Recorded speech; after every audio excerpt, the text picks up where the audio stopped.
Mateo capítulo 5, versículo 33 al 37. Lea conmigo y luego vamos a orar nuevamente. Mateo 5, 33 al 37 dice la palabra del Señor. Además habéis oído que fue dicho a los antiguos, no perjurarás, sino cumplirás al Señor tus juramentos. Pero yo os digo, no juréis en ninguna manera, ni por el cielo, porque es el trono de Dios, ni por la tierra, porque es el estrado de sus pies, ni por Jerusalén, porque es la ciudad del gran rey. Ni por tu cabeza jurarás, porque no puedes hacer blanco o negro un solo cabello. Pero sea vuestro hablar sí, sí, no, no, porque lo que es más de esto, de mal procede. Oremos. Bendito Señor, te agradecemos por esta preciosa reunión que nos estás dando, nos estás regalando. Es precioso todo lo que hemos compartido hasta aquí. Y ahora llegamos al momento de la exposición de tu palabra, que vos puedas guiar todo lo que vamos a hablar, a escuchar, que realmente nos des entendimiento y podamos comprender las verdades que están en este pasaje junto con sus implicaciones prácticas, para entonces podamos creer en ella y ponerlas en práctica en nuestra vida, Señor. Guíanos, ayúdanos, dame entendimiento, dame claridad para expresarme y que tu nombre sea glorificado en medio nuestro. Pido todo esto en el nombre de Jesús. Amén. El título del sermón es Lo prometido es deuda. En lo peculiar de los modismos de cada país, usted sabe, ¿no? A veces en nuestro caso hace falta explicarle a una persona que nos visita de otro país algunos términos coloquiales que no logran comprender con exactitud, porque en su país de origen no se las utilizan. Me ha pasado a veces tener que charlar y explicar. Por ejemplo, los nombres de fruta, en comparación con lo que usan en otros lugares, difieren a veces cómo le decimos nosotros y cómo le dicen en otro país. Así que en eso tenemos diferencia. A veces también los cortes de carne, como le llamamos nosotros, como se le llaman en otros países, cambian. A veces ciertas comidas, incluso comidas que acá no se comen y uno aprende los nombres. Y no solo aprende los nombres, sino aprende a disfrutarlas también, ¿no? Eso es lo más rico, ¿no? Lo mejor del caso. Ahora, también considero que hay alguna que otra palabra que en cierta manera nos identifica, por lo menos en nuestro país, pero en la cual, al menos en mi opinión, no nos genera orgullo esa palabra o esa manera de expresarse. Una de esas famosas palabras que a veces me ha tocado explicarle es, usted conoce la palabra chamullar. Usted sabe que estoy hablando. Y a veces me toca explicarle a un extranjero, quieren saber qué es un chamullo, qué significa. A veces no es tan fácil, aunque para nosotros sea un término que es claro, pero es algo coloquial, algo muy argentino o muy de esta región. He tenido que informarles que, usted sabe, se trata de un tipo de mentira, pero de alguna manera maquillada, de modo que no sea tan simple de detectar, buscando por medio de ese chamullo obtener, esa persona que lo hace, obtener un beneficio a cambio. Es notorio que algunos consideran que para justamente chamullar se requiere de una gran habilidad. Por eso hay gente, como decimos nosotros, más chamullera que otra, ¿no? No estoy diciendo nada que usted no sepa. Y estoy convencido, me ha pasado habiendo charlado con muchos extranjeros, que no dudan en afirmar, y tienen razón, de que claramente en Argentina hay muchos especialistas en esta materia, ¿no?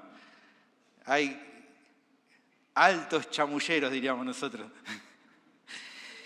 Tristemente, más allá de que también nos reímos un poco, ¿no? De que sea algo por lo cual nadie debería recibir elogio, es un mal común de nuestra sociedad, al punto que para algunas personas incluso hasta es o se ha convertido en un medio de ganarse la vida. Hay gente que se gana la vida chamullando.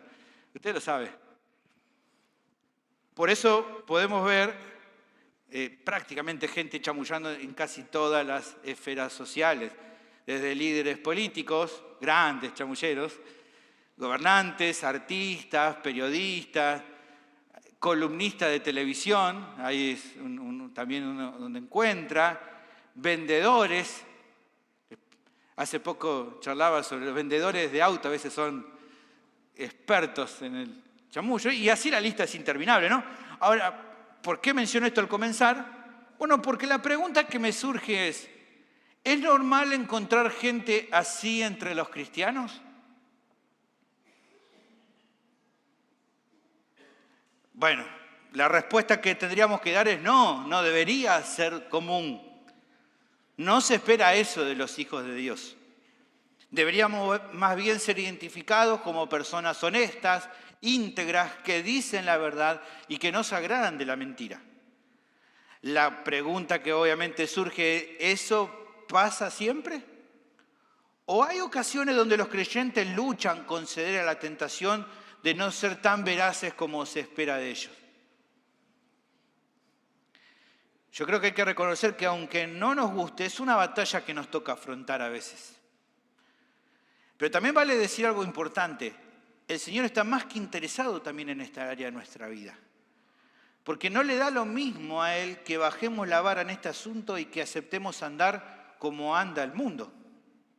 Es por eso que justamente en su sermón del monte que estamos viendo, confrontó la enseñanza errada que los líderes religiosos crearon y vamos a investigar y estudiar hoy, y que el pueblo de alguna manera aceptó, buscando excusar su pecado, rebajarlo en el estándar moral para de alguna manera justificar la maldad que había en su corazón.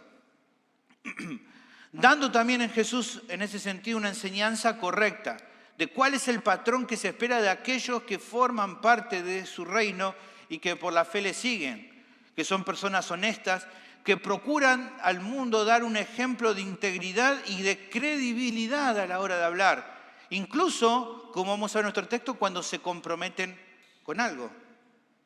Dicho de otra manera, se cuidan de no ser deshonestos cuando dan su palabra, porque para ellos, como dice nuestro título, lo prometido es deuda.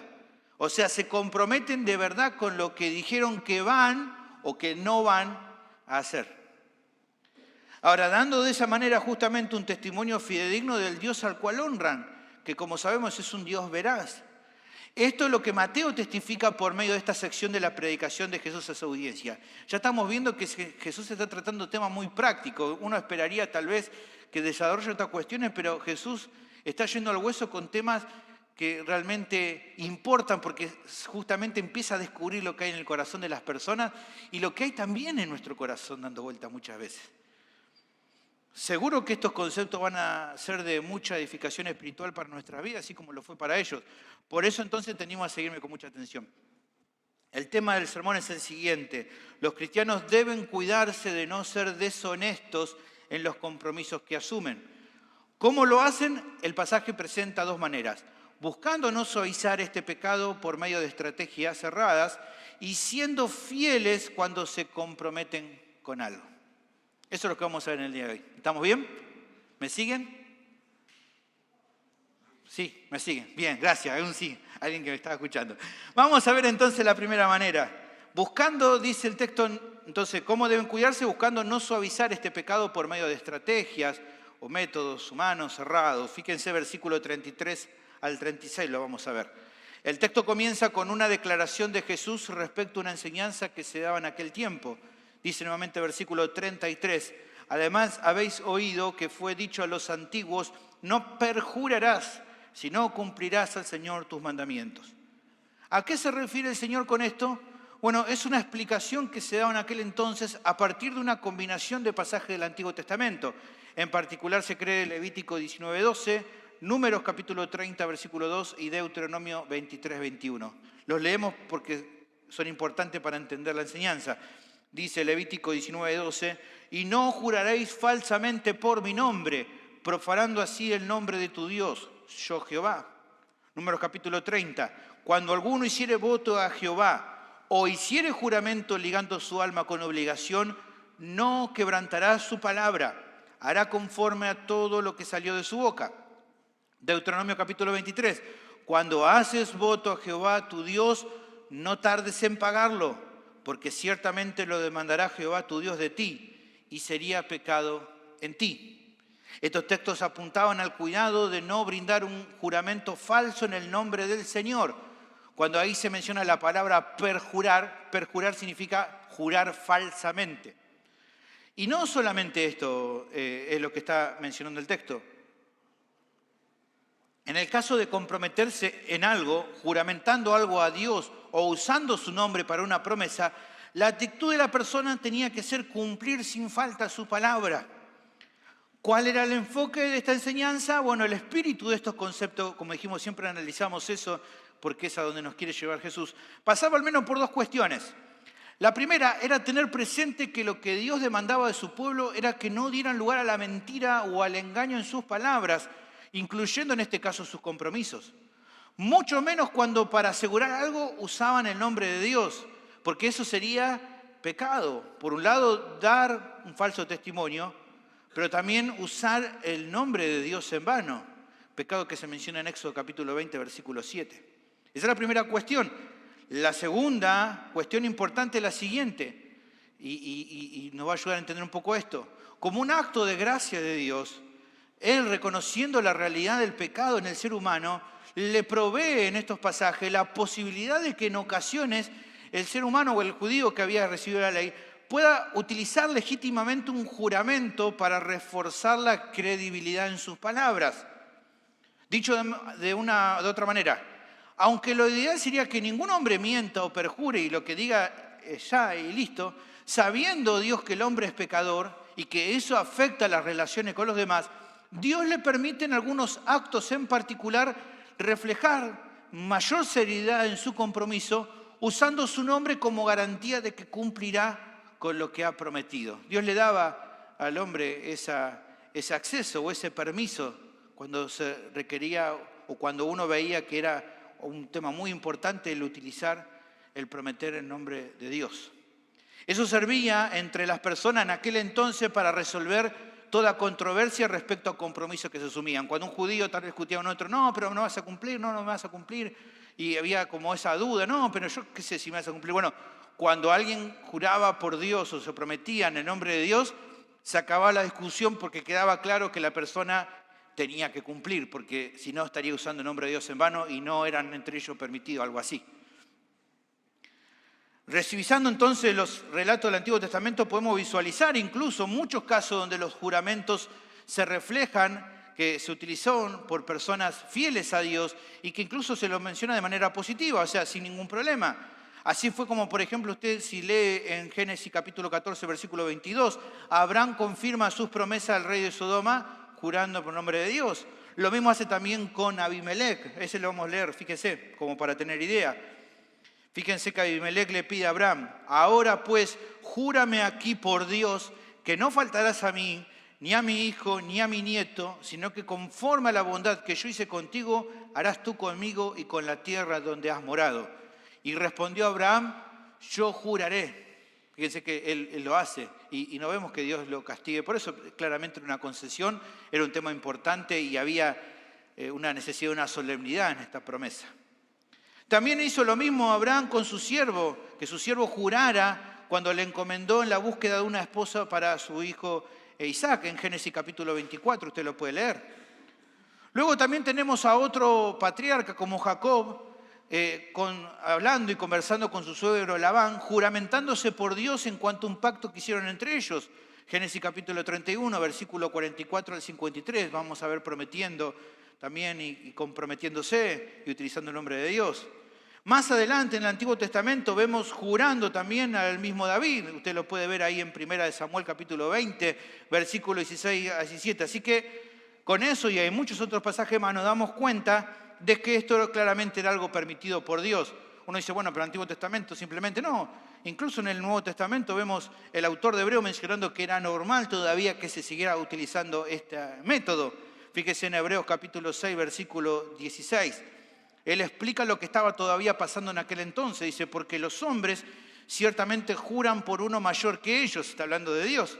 Y para ellos el fin de toda controversia es el juramento para confirmación. Lo que decía, cuando hay un conflicto, alguien promete, jura en nombre de Dios y se acaba el problema porque queda claro que la persona va a cumplir. Incluso lo más llamativo de todo, hermanos, es que en el Antiguo Testamento tenemos casos de Dios mismo jurando por su propio nombre, como una manera de reflejar a algunas personas en particular la seriedad de su compromiso y la firmeza de su plan. No porque Dios pudiera mentir, claramente sabemos que no, sino para que el receptor del juramento entendiera con certeza la fidelidad de Dios en el compromiso asumido.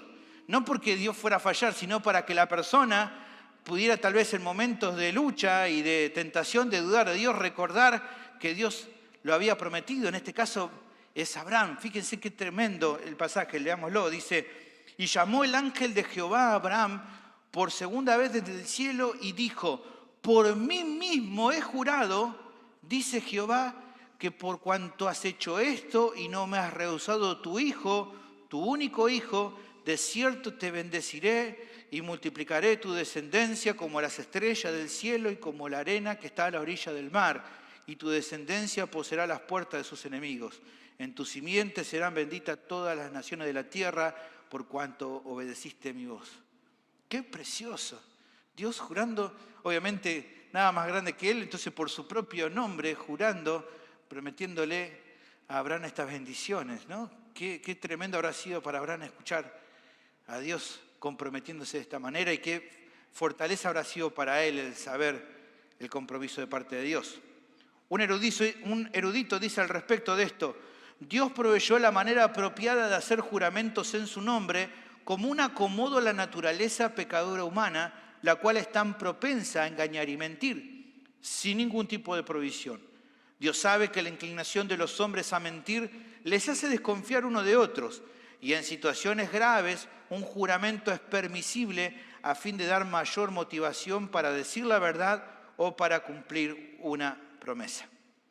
Ahora, habiendo considerado estos aspectos, el Señor prosigue con su enseñanza, ahora refutando el mal que se estaba llevando a cabo en aquel tiempo. Lea conmigo versículo 34, dice, luego de mencionar lo que se estaba enseñando, Jesús dice ahora, pero yo os digo, no juréis en ninguna manera, ni por el cielo, porque es el trono de Dios, ni por la tierra, porque es el estrado de sus pies, ni por Jerusalén, porque es la ciudad del gran rey, ni por tu cabeza jurarás, porque no puedes hacer blanco o negro un solo cabello.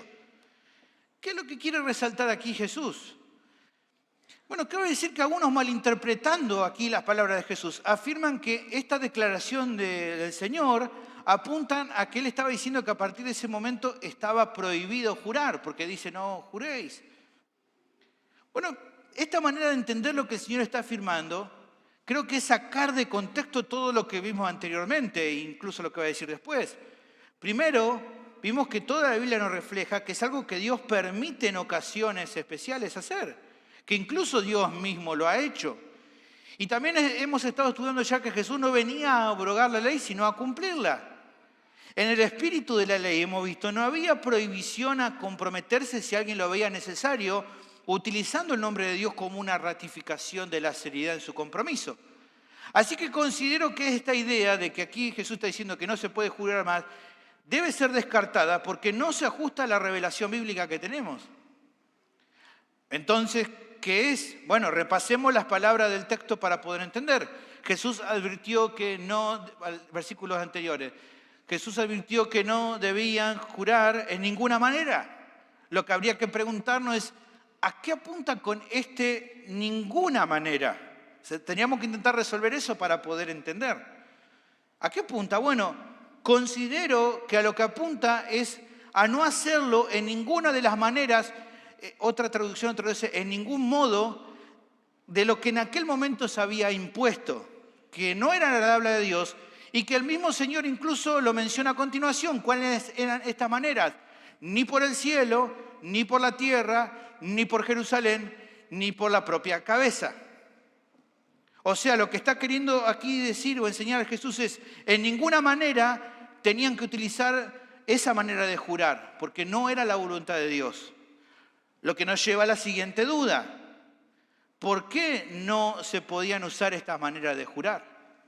Las que menciono aquí. Bueno, de entrada, por lo que vemos, no era la forma bíblica que el Antiguo Testamento brindaba, que como vimos era usando solamente, básicamente, el nombre de Dios.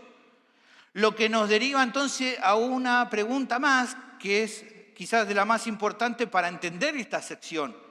Creo que esta es importante y por eso te pido que me prestes atención. Si entonces no era la manera bíblica, ¿de dónde había surgido esta manera de jurar? Si no era lo que la Biblia enseñaba. Si lo que la Biblia enseñaba era, en todo caso, jurar por el nombre de Dios. Bueno, para entender eso tenemos que revisar el contexto histórico. En esos años había impuesto, estaban enseñando una manera de proceder en cuanto a los juramentos, a las promesas. ¿Cuál era el asunto? Como existía el temor de usar el nombre de Dios para asumir un compromiso y llegado el caso no cumplir, entonces se ideó una manera de pensar que los líderes religiosos, erradamente, no era la voluntad de Dios, pero ellos así lo enseñaron al pueblo, y que el pueblo aceptó. ¿Cuál era? Bueno, utilizar otras cosas por las cuales jurar, que en cierta manera reflejaran cierta solemnidad, pero que también a la vez los librara del riesgo de usar el nombre de Dios y no cumplir. Por eso se idearon elementos en su propio juicio muy sagrados, entre comillas, o muy relevantes, como el cielo, como la tierra, como Jerusalén, como la cabeza, que aquí la idea de la cabeza es como símbolo de la propia vida, la cabeza es pensado como la vida, que diera entonces supuesta seriedad a las promesas, pero que llegado el caso, si no se cumplía como era debido, lo salvaba del pecado de perjurar, que era lo que mencionaba en el versículo anterior. Es como una manera de relajar la norma. En cierta manera, todo eso sonaba lindo, porque en el caso del incumplimiento, como diríamos nosotros, estaba mal, pero no tan mal. Porque más o menos, bueno, no erré tanto. El tema es que, aunque esto pudiera parecer sabio, el Señor confrontó esta desviación de la enseñanza bíblica, porque en realidad Él quiere resaltar un problema del corazón, que no se estaba tratando, buscando como esta manera de huir, ¿no? Como esta colectora a lo que estaban aprendiendo. Algo que a muchos les costaba reconocerlo. Esta manera de acomodar las cosas podía lucir como piadoso, pero no era ni más ni menos que buscar calmar la conciencia y con esto junto también darle al pecado propio la posibilidad de desarrollar una actitud malvada al brindarle como mayores concesiones. Es decir, bueno, como rebajo la norma, entonces más o menos ahora tengo más posibilidades de zafar y de darle lugar a mi propio pecado. En un sentido, el asunto es que, como diríamos nosotros, el remedio era peor que la enfermedad. En vez de brindar un salvavidas, solamente estaba alentando al corazón a estar más tranquilo con su propio pecado sin solucionar el problema más grave, que era justamente tratar con la tendencia natural que el hombre caído tiene de inclinarse a mentir o engañar. Y esto no hace falta que te convenza, sabés que está en cada uno de nosotros esa tendencia, esa lucha a querer a veces engañar, a mentir, como diríamos nosotros, a macanear a veces, a decir una cosa, pero que en realidad no es. Es algo que está incluso, nosotros lo vemos en nuestros hijos, de las primeras cosas que aprenden a hacer mal es a mentir, incluso de una manera descarada. Usted ve que su hijo le miente, que dice una cosa y que no es. Lo único que logramos siendo más grande es sofisticar el engaño para no quedar atrapados como cuando éramos pequeños. Pero todo esto que mencionamos aquí en el pasaje era un parche que solo recubría de manera superficial lo malvado, pero que en vez de ayudar, llevaba a cada persona a una condenación peor porque le daba vía libre a más pecado. Esto era algo que la sociedad de aquel entonces había abrazado y que Jesús se empieza nuevamente a exponer con sus palabras. Jesús saca a la luz cuestiones que se estaban empezando a aceptar y que no eran agradables a Dios. Tristemente, hermano, para aquel entonces esta manera de proceder en Israel no había mejorado las cosas, no había mejorado la credibilidad, sino que las había empeorado. En general las personas se desconfiaban porque con estos juramentos quedaba una vía libre para la posibilidad de no cumplir y en resumidas cuentas la credibilidad de cada hombre era puesta en tela de juicio.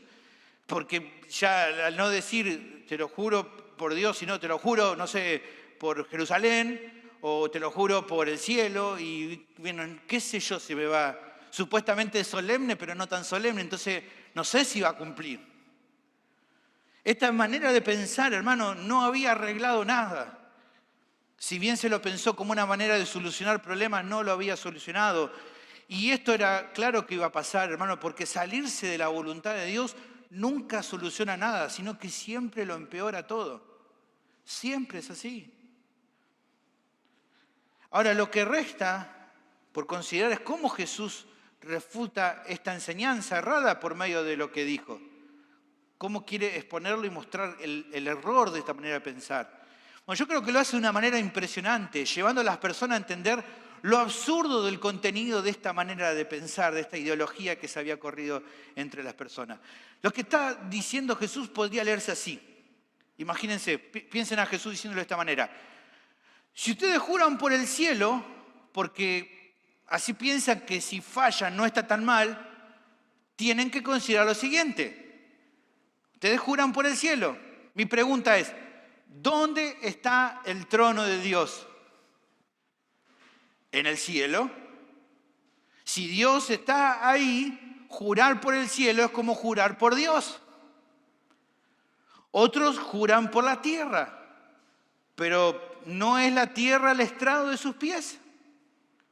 Otros lo hacen por, o mejor podría entenderse, hacia Jerusalén. La pregunta es, ¿no es Jerusalén la ciudad del rey, la ciudad de Dios? Incluso alguien tal vez usa la cabeza como algo por lo cual jurar. La pregunta que hace Jesús, ¿no es Dios quien determina cuándo sale una cana? O pensando no más que en la cana, ¿cuánto tiempo de vida tenemos? Si la cabeza es la vida, ¿quién determina el tiempo de nuestra vida? ¿No es Dios? Entonces Jesús le dice, jurar por estas cosas es como jurar por el nombre de Dios, porque todo procede de Él o todo apunta a Él. Por lo que entonces le está diciendo a la audiencia, sentirse más tranquilo por usar estas cosas para jurar y luego no cumplir, no sirve de nada. Porque igual ustedes siguen fallando gravemente, pecando gravemente si no cumplen. No utilicen esto porque es lo mismo. No confíen en estas maneras inventadas por los hombres para hacer un juramento como algo que los libre de un mal mayor, porque literalmente no es cierto que no va a ser un mal menor, va a estar igual de mal que prometer o comprometerse usando el nombre de Dios y no cumplir. Es exactamente lo mismo que utilizar estos otros juramentos. Ahora, esto no es novedoso. Esto no era algo diferente a lo que Jesús ya viene utilizando como recurso para pensar, incluso en pasajes anteriores. ¿Se acuerdan cuando hablamos sobre la pureza? ¿Qué mostró él? Que por más que un hombre le diera una carta de divorcio, aquel que se separa de su esposa por razones no permitidas, adultera, aunque a la luz de lo demás haya parecido que obró de manera recta. No importa, ¿se acuerdan? Jesús nos mostró. Por más que le haya entregado, por más que la sociedad pueda decir, bueno, se portó bien, si se separó por este motivo, aunque haya dado carta de divorcio, adulteró igual. Es lo mismo. Es lo mismo de mal que juren por Dios y no cumplen a que juren por el cielo y no cumplen. Para delante de Dios está igual de mal. Así como está igual de mal, no solo que maten a alguien, sino que le digan fatu a alguien. Siempre va en la misma línea Jesús, mostrando el error de haber querido rebajar. Porque Él nuevamente, ¿cuál es el punto de lo que viene diciendo? ¿Dónde arrancó todo? Diciendo, si ustedes no tienen una justicia mayor que la de los escribas y fariseos, no heredarán el reino de Dios. Ese es el punto de su sermón.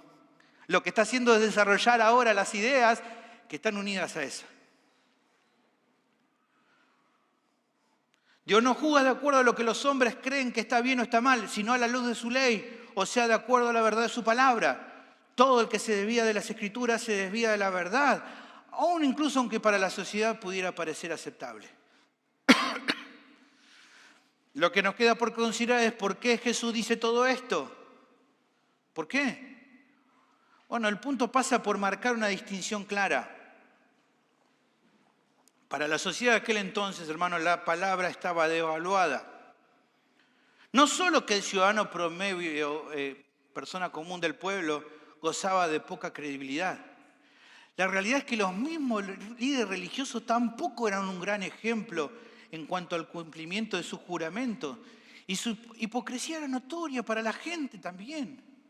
Y Jesús por eso lo destaca y no tiene problemas de decir, porque era algo que era evidente que también eran tan falsos como la gente del pueblo. Fíjense que luego él más adelante lo va a explicar en Mateo capítulo 23, versículo 3, hablando de los escribas y fariseos, dice, así que todos los que os digan que guarden, guardadlo y hacedlo. Mas no hagáis conforme a sus obras, porque dicen y no hacen. ¿Ven? No era diferente los líderes a lo que hacía el pueblo. Un ejemplo de eso también, hermano, de la enseñanza errada que ellos estaban presentando en este pasaje, buscando por medio de ellos suavizar sus malas actitudes. Así andaba el mundo por aquel entonces.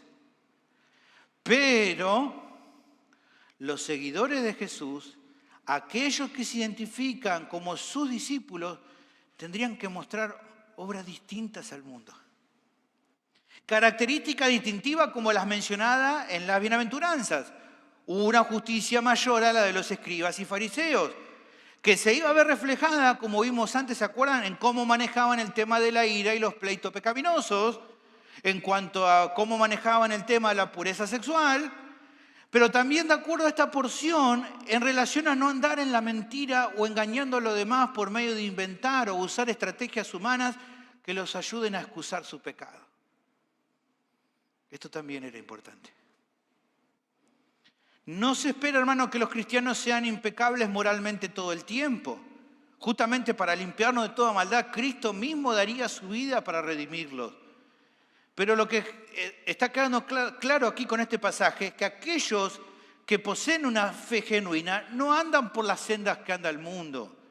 Y eso incluye claramente el alejarse de una manera de conducirse en sus palabras que sea mentirosa. Como el salmista David decía en Salmo capítulo 34, guarda tu lengua del mal y tus labios de hablar engaño. Los discípulos de Jesús no perjuran, no prometen para después no cumplir.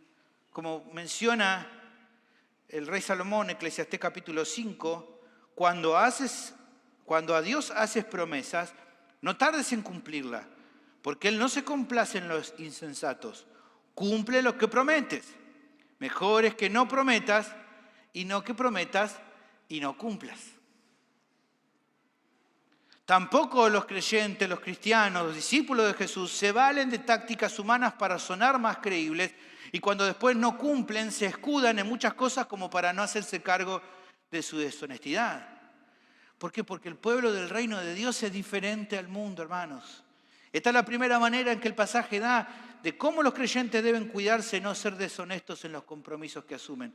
No buscan suavizar el pecado por medio de estrategias erradas, humanas, pecaminosas. No se valen de métodos humanos para alivianar sus errores en lo que dicen. Un creyente deshonesto o en el que las personas no pueden confiar cuando afirma algo en general o cuando se compromete con algo, hermanos, es una deshonra para el reino de los cielos. Esta aplicación de Jesús era un testimonio que Mateo quiso recordar a su audiencia y en el que nosotros también podemos reflexionar. Para empezar, porque sea en la época de Jesús, sea años después cuando Mateo da testimonio a su audiencia y sea en este tiempo también, nunca dista de lo que pasaba cuando Jesús enseñó. Hermano, la gente descree de las personas porque sienten que en cualquier momento la pueden estafar o engañar. Todo el tiempo nos van llegando mensajes de ojo con esta estafa, ojo con esto otro.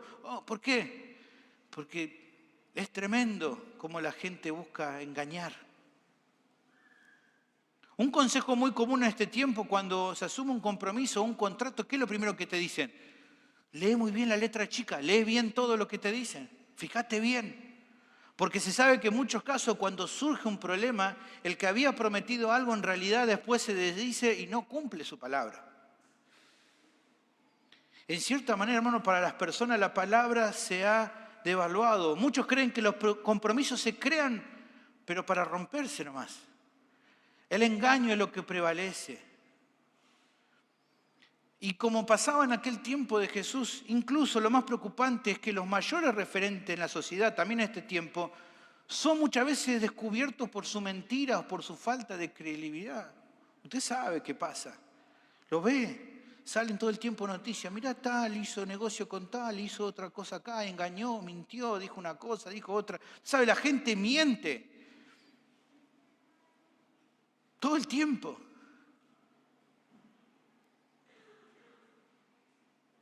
Como sea. Esta semana leí un artículo viejo respecto a una encuesta que se hacía hace un tiempo atrás, en la que se le preguntaba simplemente algo así a los encuestados.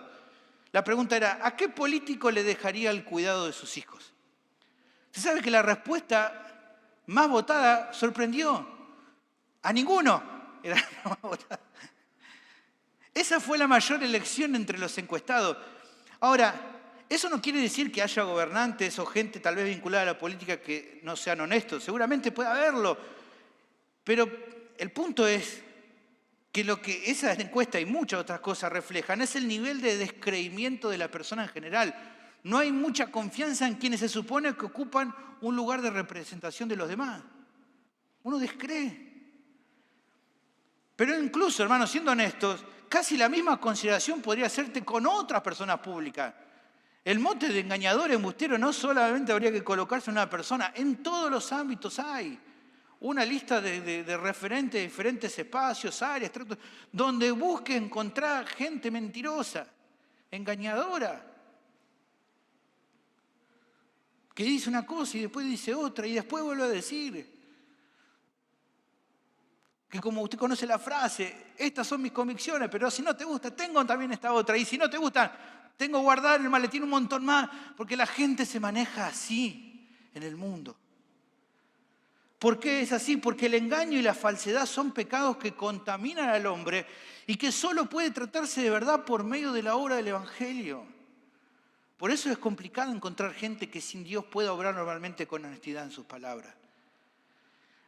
Y por lo tanto, hermanos, en medio de estas condiciones, el testimonio de Mateo de la enseñanza de Jesús es un tesoro invaluable, porque refleja una exhortación muy importante para nuestras vidas. Hermanos, somos llamados a cuidarnos de esta clase de pecados, a alejarnos de la mentira, la cual justamente es promocionada por el padre de la mentira, que es el diablo. El engaño, la mentira, la falsedad, la deshonestidad en nuestra palabra no tiene nada que ver con los cristianos. Por eso debemos luchar con toda nuestra fuerza para no tender nuevas estrategias que rebajen el estándar moral. Solo unos ejemplos. Quizás las personas hoy no son mucho de usar esta idea de te juro por el cielo, te juro por la tierra, pero sí nos falta oportunidad donde aparecen los famosos te lo juro por mis hijos. Es un clásico. Te lo juro por mi vida. Y así utilizan maneras que no compatibilizan con el patrón, o que son muy parecidas a la época de Jesús, pero que claramente no deberían ser propias de un creyente, de andar diciendo te lo juro por mis hijos. No, nada que ver. Hay cristianos incluso, hermanos, que recurren a otras tácticas para intentar suavizar su pecado cuando han fallado su palabra. Hay una que es un clásico, yo lo pondría en el top 1, el famoso me colgué, me colgué. Decime si no escuchaste en este último mes un me colgué de alguien, o si vos no lo utilizaste, mirá, no sé, pero me colgué, me surgió un temita, el famoso temita. ¿No? ¿Qué temita? Tuve un problema familiar. Y así otras excusas similares. Son métodos que a veces los creyentes usan para maquillar la realidad de que prefieren no hacerse cargo y confesar su pecado, sino más bien matizarlo y no quedar tan mal cuando se asume un compromiso y no se cumple. Hermano, no es extraño el tener que batallar en ocasiones con la tentación de pensar tal vez una buena excusa que resulte creíble para otros cuando no vamos a poder cumplir con algo que no nos comprometemos. A veces yo sé que a veces le ha pasado. A mí me ha pasado un montón de veces, hermano. A veces en el trabajo uno tiene que cumplir un horario, ¿no? Y se levantó tarde, dice. Lo primero que tenía que pensar uno, bueno, es si voy a reconocer, me levanté tarde, voy a decir a mi jefe, perdón, jefe, me equivoqué, ¿no?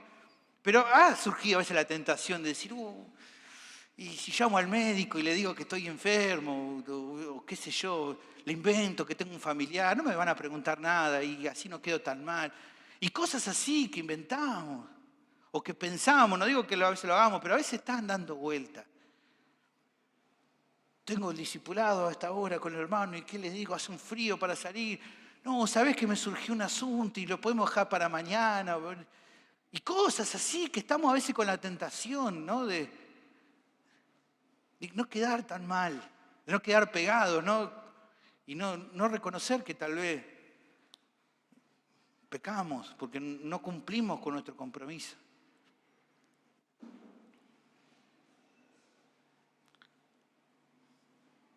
Hermanos, esto no debe ser así. No usemos medios humanos para tapar nuestra falta. El Señor no espera que seamos impecables. Es obvio que en algún momento vamos a fallar y vamos a tener que pedir perdón al Señor o a otras personas por el incumplimiento de nuestra palabra. Pero eso no quita el hecho de que Él decía que no le demos lugar a estrategias pecaminosas para tratar de eludir nuestra responsabilidad. No lo hagamos, hermano. No es su voluntad.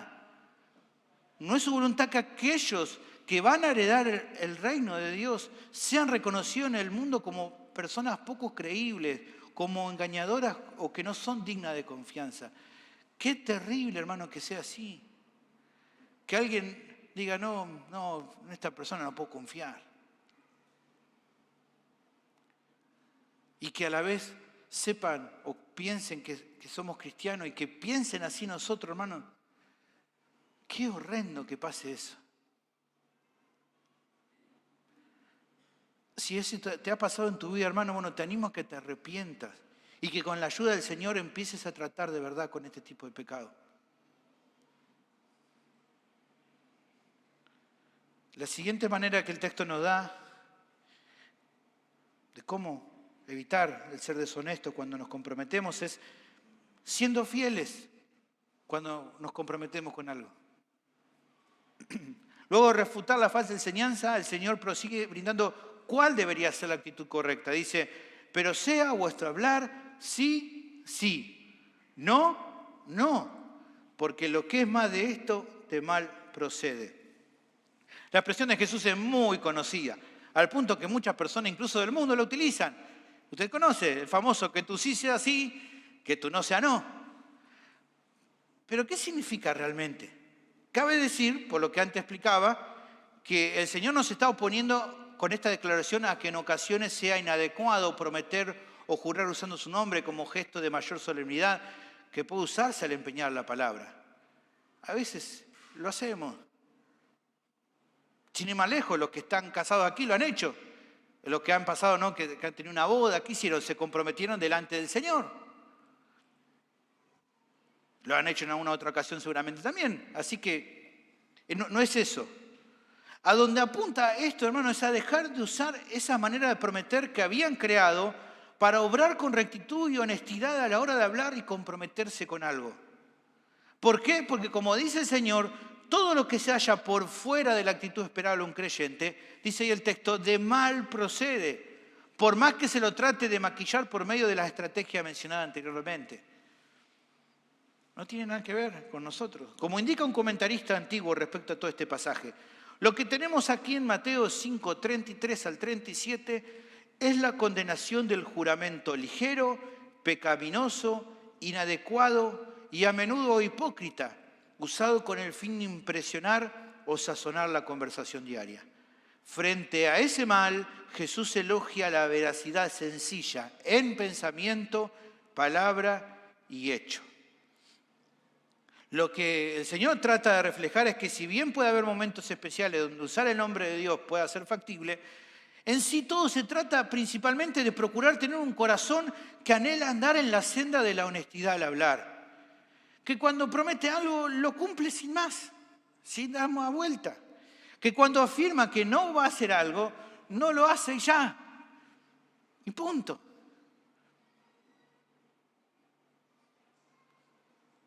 No hay mucha vuelta. Que cuando tu esposa te dice, el alfajor que está en la heladera, ¿no lo vas a comer? No, no lo voy a comer. Y no lo comés. No, pero justo había, me agarró hambre y me bajó el azúcar. No lo comés. Ya está, dijiste que no. Tan simple como dice Jesús. Cuando un heredero de su reino da un sí, es un sí. Cuando da un no, es un no. No tiene letras chicas en su palabra ni esconde segunda intención. Mucho menos habla o promete con liviandad. Si bien hay un foco especial en los juramentos, Jesús lo lleva más allá y refleja que la veracidad de sus discípulos no solo se refleja en los momentos de gran solemnidad, cuando utiliza el nombre de Dios para jurar, sino que es una manera rutinaria de andar en todas sus palabras. No solo hay un compromiso cuando hay algo muy importante, sino también en lo cotidiano.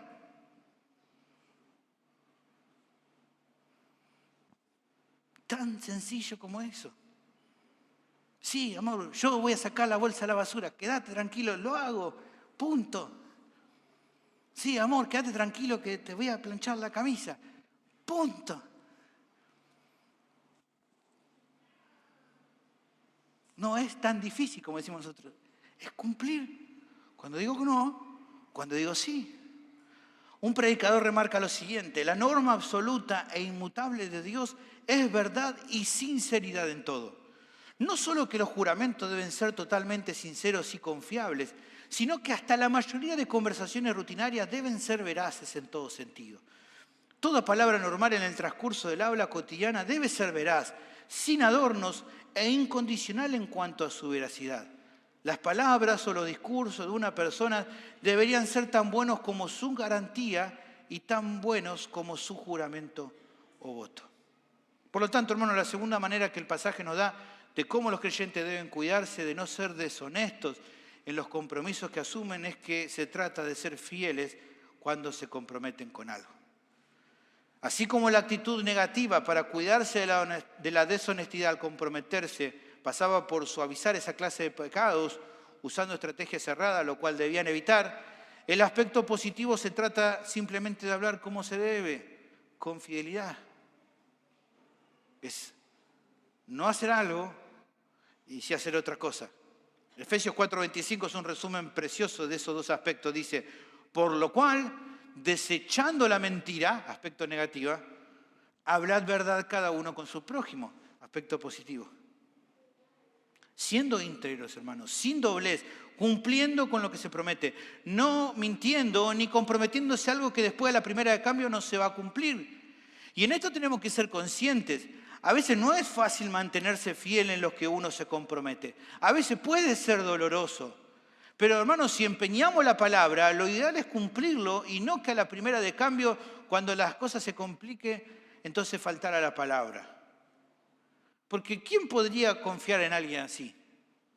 Que a la primera de cambio rompe con lo que dijo. Las palabras de Jesús eran un testimonio muy fiel, el cual Mateo quiso transmitirle a su oyente. Buscaba que reflexionaran que lo importante que era para el Señor no obrar de una manera pecaminosa, sino actuar con fidelidad. Lo cual a uno quizás podría llegar a preguntarle, ¿cuál es la mayor motivación para que los cristianos vigilen esto?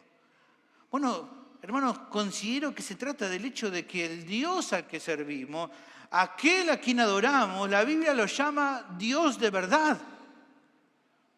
Deuteronomio 32:4 dice, Él es la roca cuya obra es perfecta, porque todos sus caminos son rectitud. Dios de verdad y sin ninguna iniquidad en Él. Es justo y recto. Dios es veraz, Él no miente, como dice Hebreos 6:18. Hay completa rectitud en Él. Por ende, el pueblo de Dios que es llamado a representarlo en el mundo es un pueblo que debe ser digno de fiar, así como Él es digno de fiar. Y yo sé que algunos tal vez se pueden sentir desafiados con esta realidad.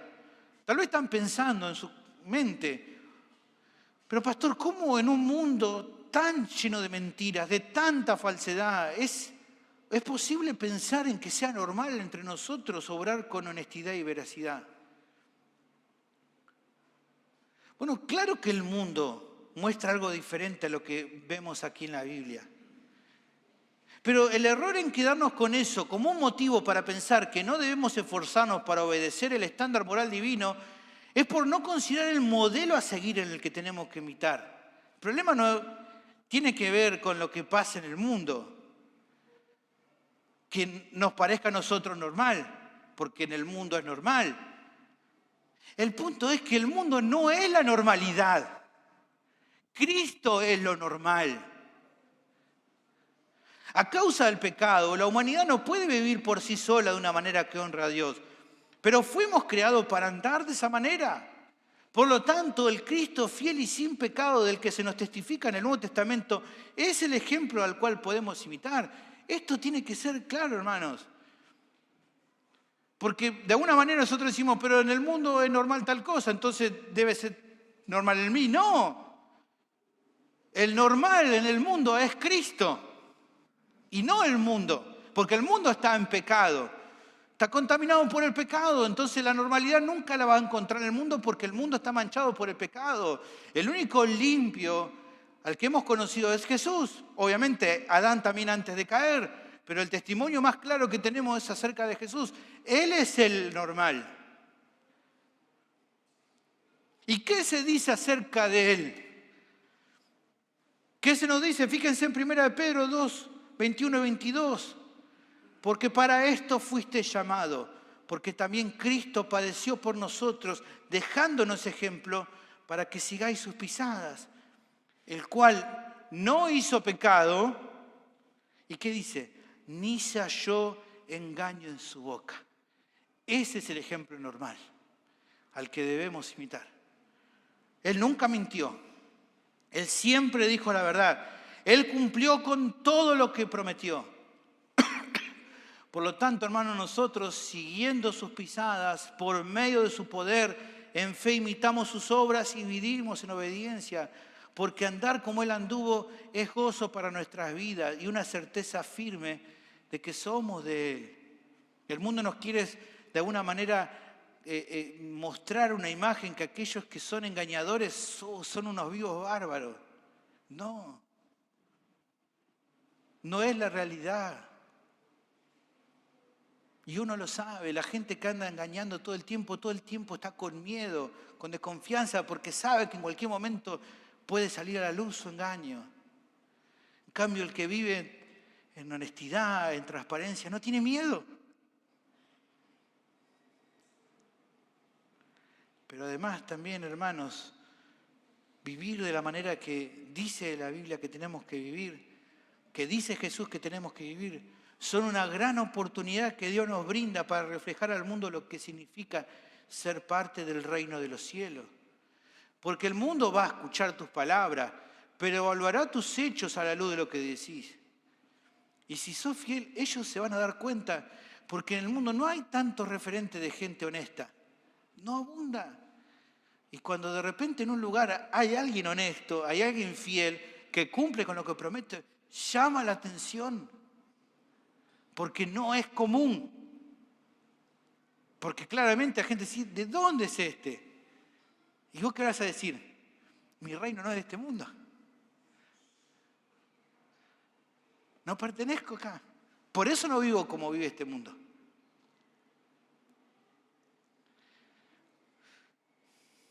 Hermanos, si al tomar un compromiso lo cumplís a pesar de lo difícil que puede ser por momentos, eso va a ser un testimonio que en muchas ocasiones va a llamar la atención de los que te rodean. Mi pregunta es, ¿cómo sos reconocido entre las personas que te conocen? No, tal persona es alguien fiel, es veraz. ¿Así te reconocen? ¿O te están reconociendo tal vez como alguien en quien no se puede confiar? Finalmente hay algo que es necesario decir para aquellos que me escuchan y que todavía están lejos de Dios. Déjame decirte, querido oyente, que tu vida está sumida en una mentira. Porque no tener a Cristo no es vida, por más que para vos te parezca vida. Se pueden alcanzar ciertas metas, se pueden lograr objetivos importantes para el mundo, pero déjame decirte que si todavía estás lejos de Cristo, sin salvación, todas esas cosas, como dice un predicador, no son más que cartón pintado. Una cortina de humo que no te permite reflexionar acerca de la eternidad. Porque déjame decirte que la vida eterna no importará si fuiste más o menos importante, si fuiste más o menos exitoso, si fuiste más o menos malvado. Si en este tiempo no te aferraste a Cristo, estarás en el mismo grupo de los condenados que pasará una estadía en el infierno por los siglos de los siglos. En el infierno, creo yo, tristemente habrá miles y miles de millones que creyeron que nadie se iba a dar cuenta de sus engaños, o que confiaron que podrían huir del castigo por ser muy sagaces. Querido amigo, tenés que darte cuenta que tu ingenio no te va a salvar, porque a Dios nadie lo engaña. Y que Él va a juzgar rectamente a cada uno según sus obras. Eso es lo que Él nos promete. Pero también hay esperanza. Hoy el Señor amorosamente te llama a que dejes de engañar a los demás y de engañarte a vos mismo. Que seas honesto por una vez en tu vida y que reconozcas tu bancarrota espiritual. Que no podés salvarte a vos mismo, pero que si venís a Él con fe, arrepentido de corazón y reconociéndolo como Señor y Salvador de tu alma, Él puede perdonar tus pecados y darte la vida eterna. Él murió en la cruz, resucitó con poder al tercer día para que todo aquel que confíe en Él no muera eternamente. Mi pregunta, querido oyente, es: ¿qué harás hoy con tu vida? Vení por favor a Jesús. No lo pospongas más.